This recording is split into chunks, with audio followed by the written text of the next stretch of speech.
Hello दोस्तों, कैसे हैं आप सभी। उम्मीद करता हूं कि आप सभी ठीक होंगे। स्वागत है आप सभी का फैंटेसी रिपोर्ट में। इस वीडियो में हम डिस्कस करेंगे आईपीएल 2024 का मैच नंबर 30 जो कि खेला जाएगा रॉयल चैलेंजर्स बेंगलुरु और सनराइजर्स हैदराबाद के बीच में। यह मैच खेला जाएगा एम चिन्नास्वामी स्टेडियम बेंगलुरु में और यह मैच 15 अप्रैल 2024 को भारतीय समय अनुसार शाम 7:30 पर शुरू होगा।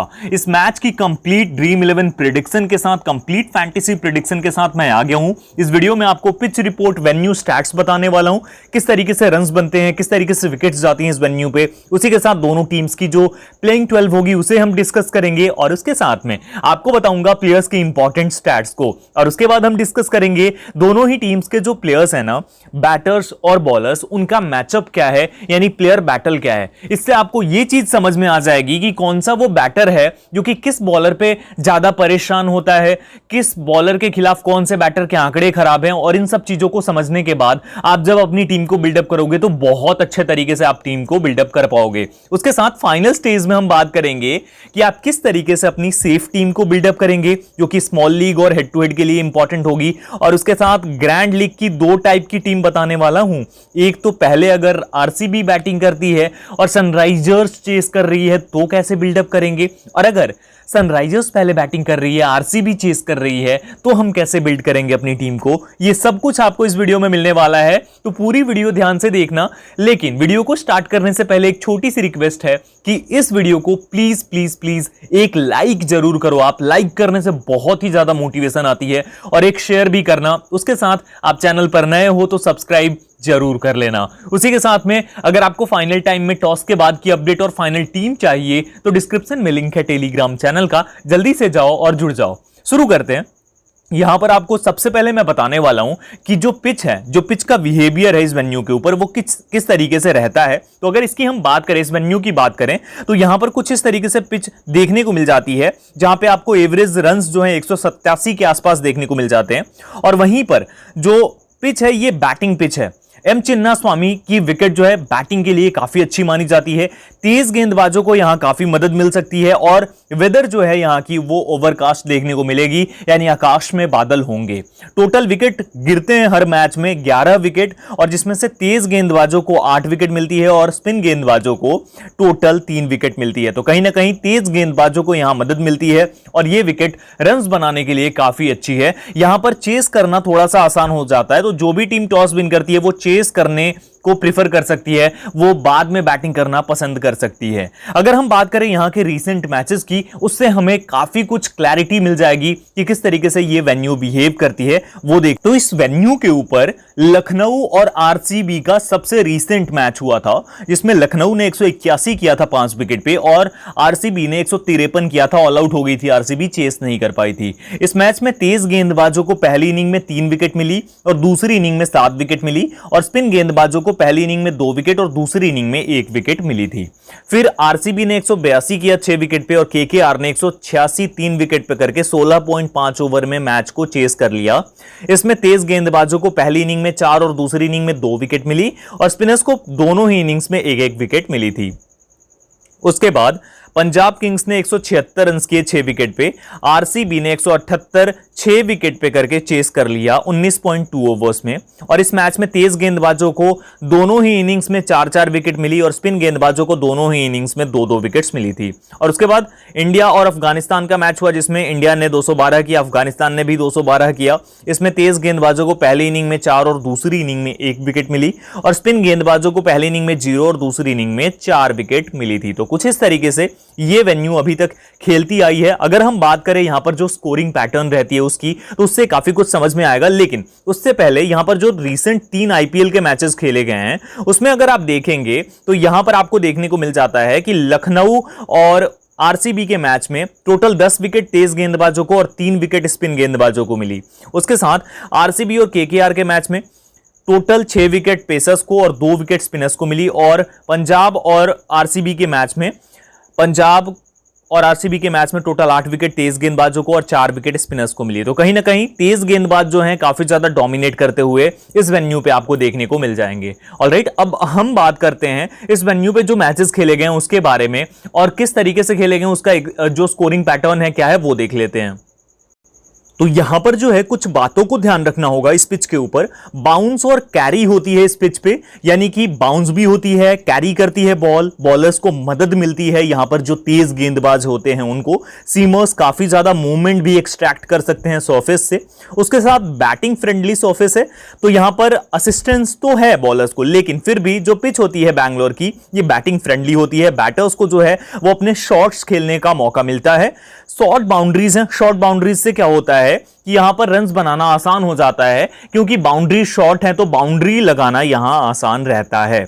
स्पिनर्स का रोल जो है वो स्पिनर्स का रोल थोड़ा सा कम होता है। धीरे धीरे जो पिच होती है ना, जैसे जैसे मैच प्रोग्रेस होती है तो वहां पर कहीं ना कहीं स्पिनर्स गेम में आ सकते हैं, लेकिन बहुत ही ज्यादा मदद नहीं मिलती है। वेदर कंडीशन की बात करें तो वेदर जो है यहां बैंगलोर का, यहां ह्यूमिडिटी है, ये इन्फ्लुएंस करेगा पिच के बिहेवियर को और ये बैटर्स को ज्यादा मदद दे सकती है।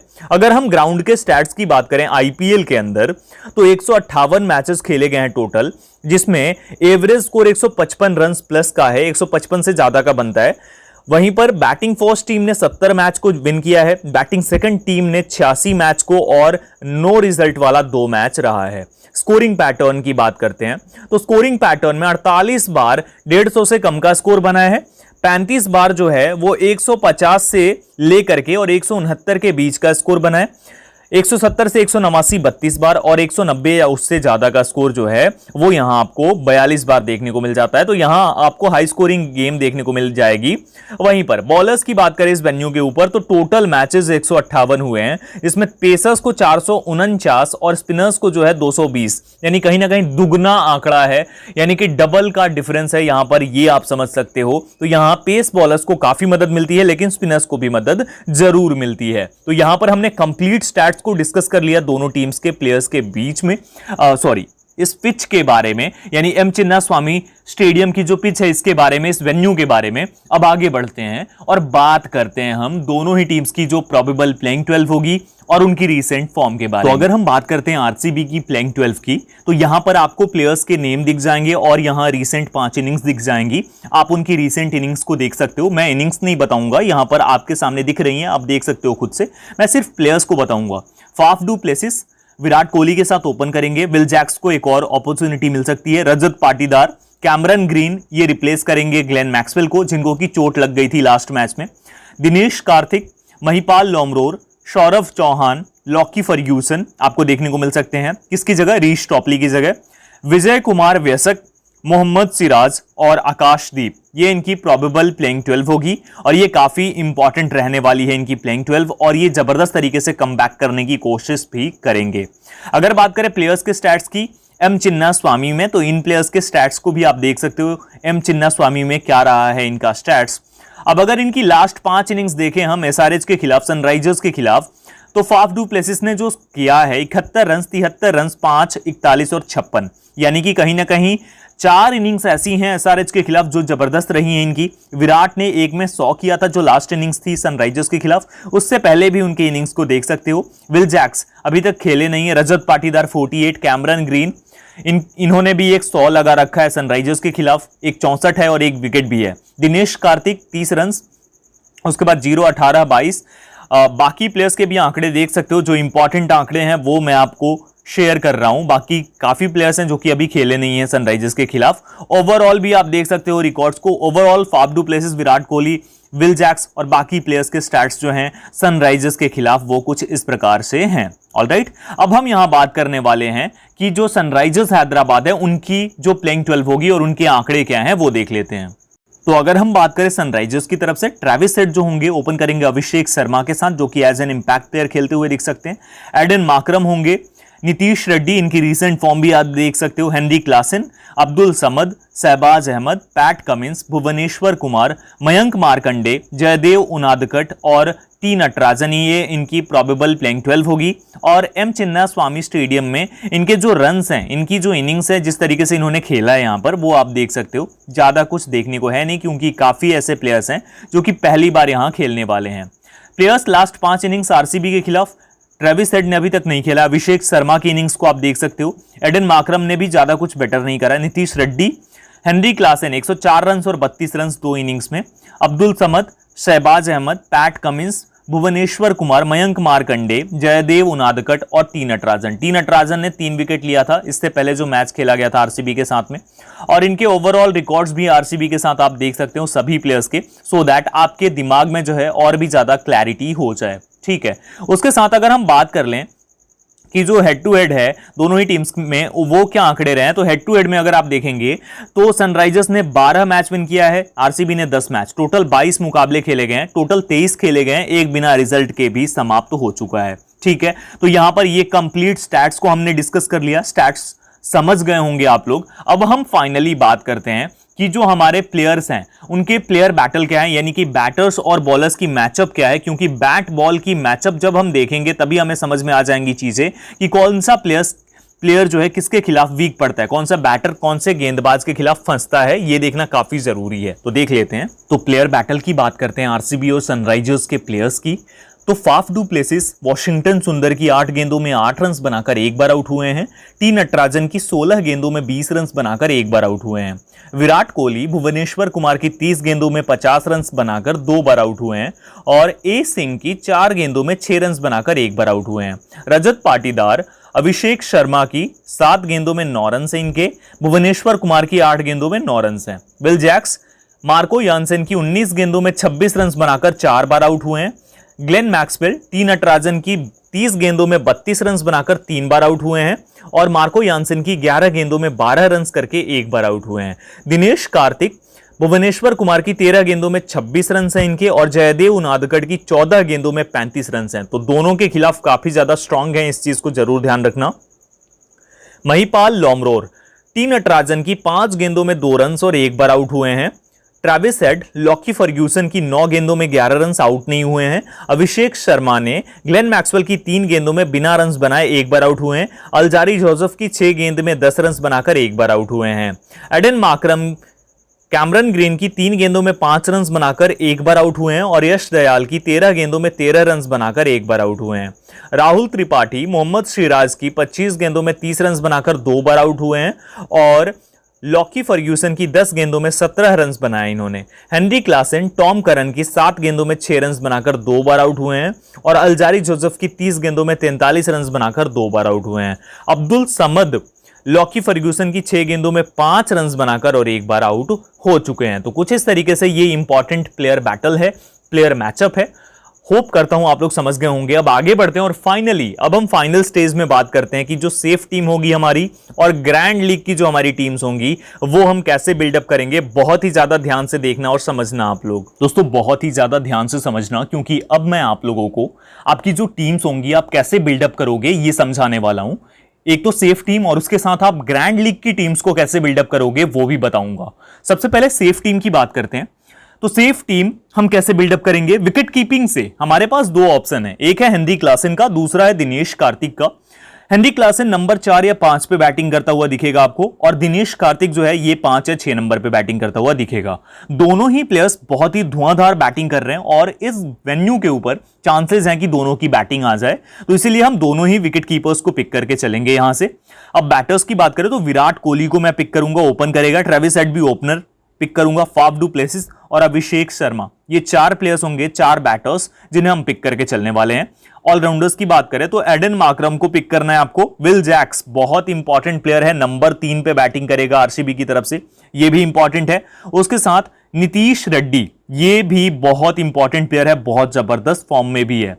अब यहां से हमारे पास 2 बॉलिंग ऑप्शंस बच जाते हैं, और इस वेन्यू के ऊपर बॉलिंग के बहुत ज्यादा ऑप्शंस ट्राई करना भी अच्छी बात नहीं होगी। तो यहां पर जिन प्लेयर्स के साथ हम जाने वाले हैं बॉलिंग में, तो एक तो यहां पर हमारे सामने हो जाएगा टी नटराजन का ऑप्शन, और दूसरा ऑप्शन जो मैं ट्राई आउट करने वाला हूं इस वेन्यू के ऊपर, यहां पर वो दूसरा ऑप्शन हमारा हो जाएगा, वो रहेगा पैट कमिंस। कुछ इस तरीके से हमारी कॉम्बिनेशन बनकर रेडी हो जाएगी, और ये कॉम्बिनेशन हम ट्राई करेंगे हमारी सेफ टीम के रूप में स्मॉल लीग में, हेड टू हेड कॉन्टेस्ट में।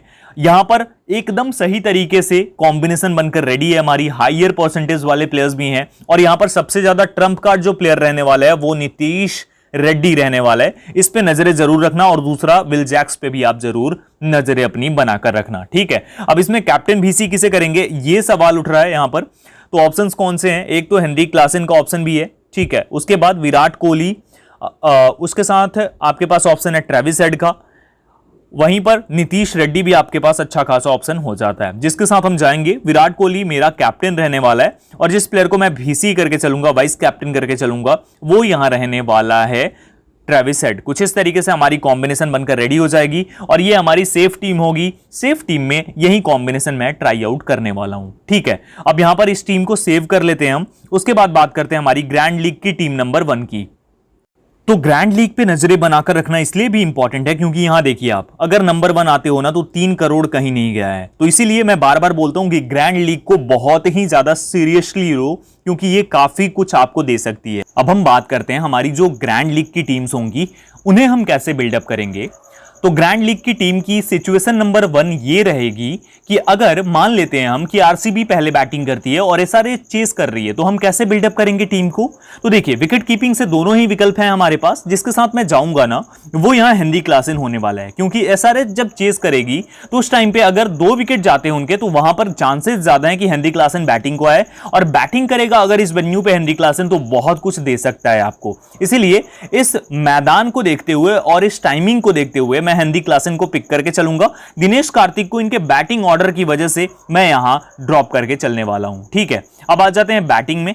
बैटिंग में विराट कोहली ओपन करेगा। बहुत अच्छे आंकड़े हैं सनराइजर्स के खिलाफ और ये वेन्यू भी पसंदीदा है, तो पिक करके चलेंगे। दूसरा प्लेयर जो होगा जिसे हम पिक करके चलने वाले हैं इस वेन्यू के ऊपर, वो यहां फाफ डू प्लेसिस रहने वाला है। फाफ को भी हम पिक करके चलेंगे क्योंकि इंपॉर्टेंट प्लेयर है फाफ डू प्लेसिस। अब तीसरा जो बैटर होगा, तीसरा जो प्लेयर होगा जिसे हम पिक करके चलेंगे, वो यहां रहने वाला है अभिषेक शर्मा। ये भी हमारी टीम में इंपॉर्टेंट रोल प्ले करने वाला है। तो ये जो 3 बैटर्स हैं इन्हें हम पिक करके चलने वाले हैं हमारी टीम के अंदर जब आरसीबी पहले बैटिंग कर रही है। तो अब यहां आ जाते हैं ऑलराउंडर्स की तरफ। ऑलराउंडर्स में किसे पिक करेंगे? एडन मार्करम को हम यहां ड्रॉप करके चलेंगे क्योंकि सनराइजर्स हैदराबाद जो है चेस कर रही है, तो यहां मार्करम को हम ड्रॉप करेंगे। ग्लेन मैक्सवेल अवेलेबल नहीं है। अब यहां से किसे पिक करना है? एक तो हम पिक करेंगे विल जैक्स को, दूसरा कैमरन ग्रीन को और तीसरा प्लेयर यहां पर नीतीश रेड्डी। इसे बिल्कुल भी ड्रॉप मत करना, परफॉर्मेंस देख लो। अगर आपको भरोसा ना हो तो एक बार परफॉर्मेंस दिखा देता हूं। विन करा रहा है सनराइजर्स को अपने दम पे। लास्ट मैच में बॉलिंग से 23 पॉइंट और 92 पॉइंट्स बैटिंग से 127 पॉइंट दिया इसने। उससे पहले 21 पॉइंट थे क्योंकि बैटिंग ज्यादा अच्छे से नहीं आ पाई थी।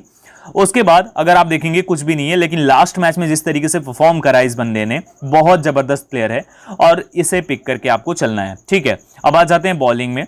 तो बॉलिंग में एक प्लेयर तो हमारी टीम में होगा यहां से, वो होगा टी नटराजन, दूसरा मोहम्मद सिराज। 2 प्लेयर्स हमारी टीम में होंगे। तीसरा प्लेयर जिसे हम पिक करके चलेंगे वो यहां रहने वाला है वेशक विजय कुमार। ये तीसरे प्लेयर को पिक करके चलेंगे और चौथा प्लेयर हमारी टीम में आ जाएगा पैट कमिंस। कुछ इस तरीके से हम चारों ही बॉलर्स को पिक करेंगे और ये चारों बॉलर्स 3 से 4 ओवर बॉलिंग करेंगे। पूरे चांसेस है कि 4 ओवर करेंगे। पैट कमिंस और टी नटराजन तो डेथ में भी बॉलिंग करेगा। मोहम्मद सिराज के साथ भी सेम चीज होगी। तो ये हमारी कॉम्बिनेशन बनकर रेडी हो गई है। अब इसमें कैप्टन VC की बात करते हैं। तो कैप्टनसी का अच्छा ऑप्शन है अभिषेक शर्मा भी आपके पास, हेनरी क्लासन भी दूसरा ऑप्शन है। उसके बाद फाफ डू प्लेसिस भी आपके पास ऑप्शन अवेलेबल है। यहां पर कैमरन ग्रीन, नीतीश रेड्डी और विल जैक्स भी आपके पास हैं। बॉलिंग में भी किसी को ट्राई करना चाहते हो तो कर सकते हो। सवाल उठता है मैं किसे कैप्टन करूंगा, किसे VC करूंगा। तो इस सिचुएशन में जो मेरा कैप्टन रहेगा वो यहां रहने वाला है नीतीश रेड्डी और जो मेरा VC रहेगा वो रहेगा विल जैक्स। ये हमारी कॉम्बिनेशन बनकर रेडी है और इसी कॉम्बिनेशन को मैं ट्राई आउट करने वाला हूं इस मैच में। अगर आरसीबी पहले बैटिंग करती है और सनराइजर्स हैदराबाद जो है चेस करती है तो, ठीक है। अब सिचुएशन नंबर 2 की बात करते हैं कि अगर सपोज करो कि सनराइजर्स एसआरएच जो है वो पहले बैटिंग कर रही है और आरसीबी चेस कर रही है, तो हम क्या करेंगे? तो यहां पर एसआरएच क्योंकि पहले बैटिंग कर रही है तो विकेट कीपिंग से हेनरी क्लासन और दिनेश कार्तिक दोनों हैं। तो पहले बैटिंग करते हुए हेनरी क्लासन कुछ ज्यादा बढ़िया करके नहीं जा पा रहा है। इस वजह से अगर आप देखेंगे यहां पर देखते जाएंगे ना तो इसके जो पॉइंट्स है ना कुछ इस प्रकार से ये पॉइंट्स दे रहा है, ठीक है। तो यहां पर चांस ये है कि इस मैच में ये फेल हो सकता है पहली इनिंग्स में।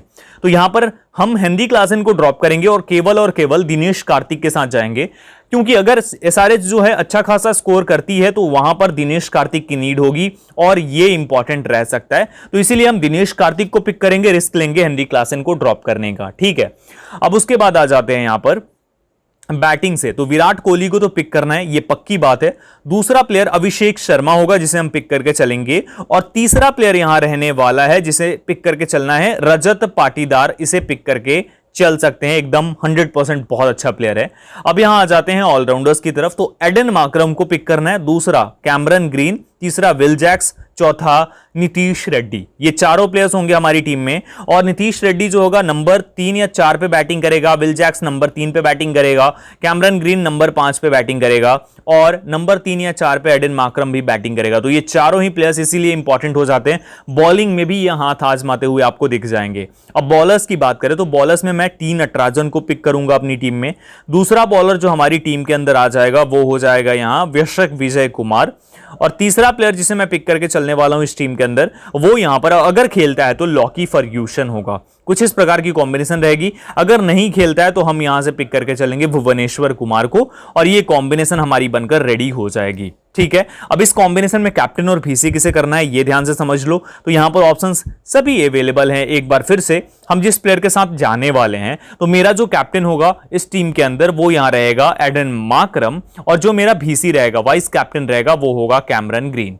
ये हमारी कॉम्बिनेशन बनकर रेडी हो चुकी है। आप अपने हिसाब से जो भी चेंजेस करना चाहते हो कर सकते हो। यहां पर जो भी मैंने बताया है स्टैट्स के हिसाब से बताया है, और बहुत ही जबरदस्त तरीके से आपको टीम्स को बिल्डअप करके मैंने दिखा दिया है सारा कुछ। तो उम्मीद करता हूं आप लोग सब कुछ समझ गए होंगे, आपके दिमाग में जो डाउट्स थे वो क्लियर हो गए होंगे। अगर आपके मन में अभी भी डाउट है, आप फाइनल टीम लेना चाहते हो, तो डिस्क्रिप्शन में लिंक है टेलीग्राम चैनल की, ज्वाइन कर लो उसे। और उसके साथ में अगर आपको ये वीडियो पसंद आई हो तो इसे एक लाइक और एक शेयर जरूर करना। चैनल पर नए हो तो सब्सक्राइब करके और बेल दबाकर ऑल कर लेना। कमेंट बॉक्स में जय हिंद जरूर लिखना। ये भी लिख सकते हो कि वीडियो कैसी लगी आपको। Thank you so much everyone, जय हिंद।